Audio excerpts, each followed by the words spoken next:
జరిగిన వైరుధ్యమైన హైకోర్టు దీని ప్రకారం తెలంగాణలో తీసుకున్న ఘటన ఏదైతే ఉందో దానికి సంబంధించి నిన్ననే కూడా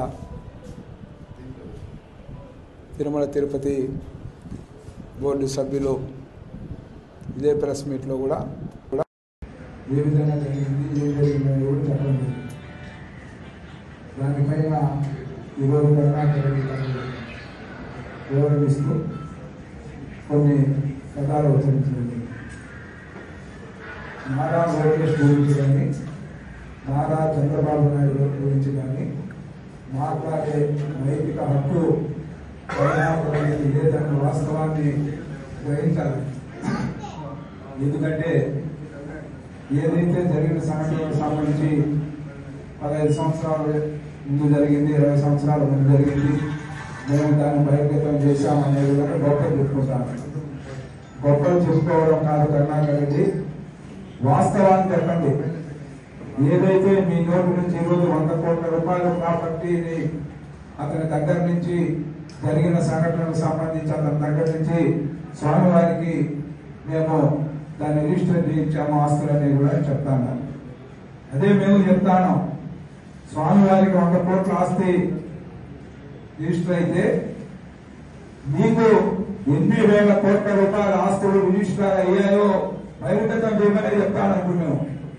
దాన్ని కప్పిపుచ్చుకునే దానికి నారా లోకేష్ గురించి మాట్లాడడం, నారా చంద్రబాబు నాయుడు గురించి మాట్లాడడం, టీటీడీ చైర్మన్ గురించి పదప్రయోగాన్ని తీవ్రంగా కూడా ఆక్షేపిస్తా ఉన్నాం.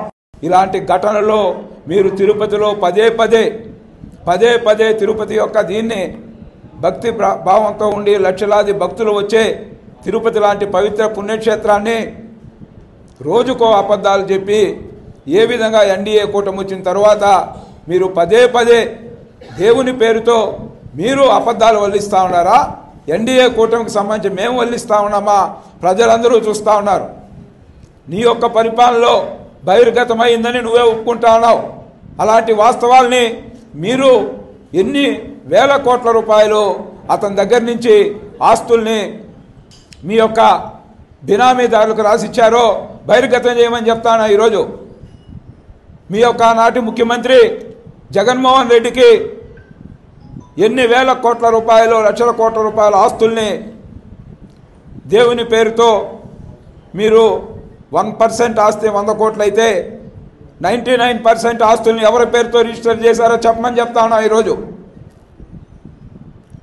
జగన్మోహన్ రెడ్డి పేరుతో రిజిస్టర్ అయిందా, లేదా ఆనాడున్న ధర్మారెడ్డి పేరుతో రిజిస్టర్లు అయినాయా, లేకపోతే కరుణాకర్ రెడ్డి బంధువుల పేరుతో ఎంతెంత రిజిస్టర్లు అయినాయో అవి చెప్పు, హర్షిస్తారు.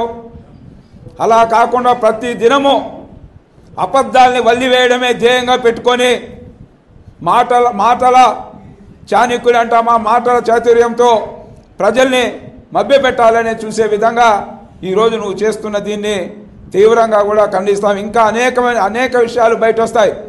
ఈరోజు కోర్టు ద్వారా వచ్చింది, అది చిన్నపాటి కేసులు కాదు. ఏదో 100 రూపాయలు దొంగిలిస్తే దాన్ని రాజీ చేయడం కాదు.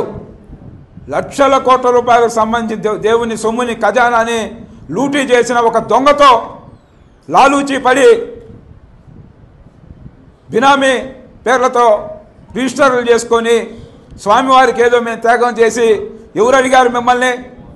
వాస్తవాలను బయట పెట్టండి, ఎంక్వైరీ పూర్తి స్థాయిలో జరగని. నువ్వే ఒప్పుకుంటా ఉన్నావు నా హయాంలో పట్టుబడ్డాయని.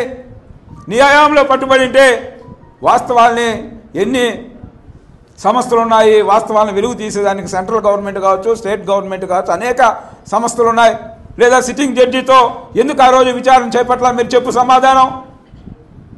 నువ్వు ఇన్ని నీతులు వల్లించే నువ్వు దేవుని ప్రతిష్టకు మేమే గొప్ప చేశామని గొప్పలు చెప్పుకుంటున్న నువ్వు ఏ రోజు కూడా కొండకెళ్ళి దేవునికి తలనీలాలు సమర్పించిన రోజు మీరు కానీ మీ కుటుంబాలకు ఉందా? మీ యొక్క ముఖ్యమంత్రి బ్రహ్మోత్సవాలకు వచ్చినప్పుడు సతీ సమేతంగా ఏ రోజు వచ్చిన ఇచ్చారా? ఈరోజు పట్టు వస్త్రాలు ఆ రోజు ఎందుకు ఆక్షేపణ చేయలే నువ్వు? ఈరోజు కోట్ల రూపాయలు దిగమింగి హైకోర్టులు అవన్నీ బయటపడతా ఉంటే మా వాళ్ళు మాట్లాడితే టీటీడీ బోర్డు చైర్మన్ సీఎం పైన నారా లోకేష్ గారి పైన ఏ విధంగా మాట్లాడుతూ ఉన్నావు కరుణాకర్ రెడ్డి? ఇది కరెక్ట్ కాదు. మా యొక్క సహనాన్ని పరీక్షిస్తూ ఉన్నావు, కరెక్ట్ కాదని తెలియజేస్తూ నారా లోకేష్ గురించి ఇంకా ఏ ఒక్క మాట మాట్లాడినా తీవ్రంగా ఉంటాయి పరిణామాలు తిరుపతిలోని కూడా ఈ సందర్భంగా కూడా తెలియజేస్తూ వాస్తవాలని నువ్వు ఎందుకు నీ పరిధిలో ఎందుకు ఉంచుకొని పరిష్కరిస్తావు? లక్షల కోట్ల రూపాయలు, ఎన్ని లక్షల కోట్లు తిరిగి వాళ్ళ భార్య బిడ్డ వచ్చి అడిగితే వదిలేస్తావా? ఏం మాట్లాడుతా ఉన్నావు నువ్వు ప్రెస్ మీట్ పెట్టి? కాబట్టి దీనిపైన సీరియస్గా కూడా ఇంకా అనేక కుంభకోణాలు ఉన్నాయి. పదే పదే మేమే చెప్పలేకపోతా ఉన్నాం. రోజు నువ్వు ఎన్ని కుంభకోణాలు చేశావు, నువ్వు కానీ మీ టీటీడీ చైర్మన్గా వైఎస్ రాజశేఖర రెడ్డిని నియమించిన నాటి నుంచి జగన్మోహన్ రెడ్డి 5 ఏళ్ల పరిపాలన కానీ వైఎస్ రాజశేఖర రెడ్డి పరిపాలనలో కానీ ఏ విధంగా దోచేసి దొంగలే దొంగ దొంగ అని పరిగెత్తిన చందనంగా ఈరోజు మాట్లాడుతూ ఉన్నారంటే ప్రజలందరూ చూస్తూ ఉన్నారు, భక్తులందరూ చూస్తూ ఉన్నారు. కోటాని కోట్ల రూపాయలు స్వామివారి ఖజానాను లూటీ చేయడమే కాకుండా దొంగలకు కూడా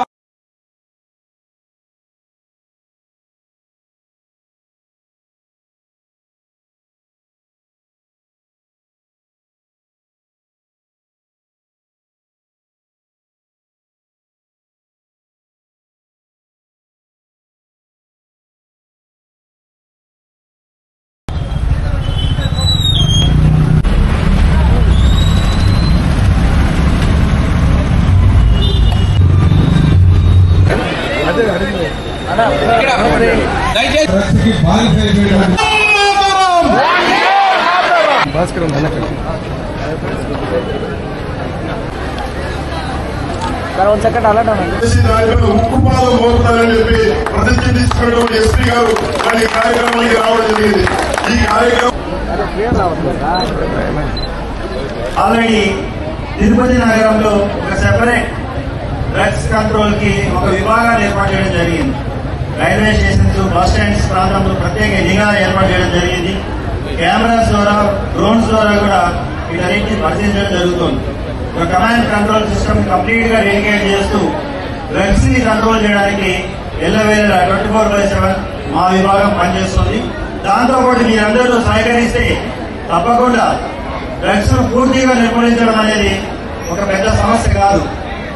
ప్రపంచంలో ఏ సమస్యకి పరిష్కారం లేకుండా ఉండదు. కాబట్టి డ్రగ్స్ కూడా మనం అందరం కలిసికట్టుగా ఒక గట్టి నిర్ణయం తీసుకుంటే ఈ డ్రగ్స్ అనేది పాల్గొనడం పెద్ద సమస్య కాదు. కాబట్టి మీరందరూ సహకరించి డ్రగ్స్ ని నిర్మూలించడానికి సహకరిస్తామని, తర్వాత తిరుపతి నగరాన్ని డ్రగ్ కనపడితే ఎవరు చెప్తారనే భయాన్ని కల్పిస్తారని మీ అందరి తరఫున నేను కోరుకుంటూ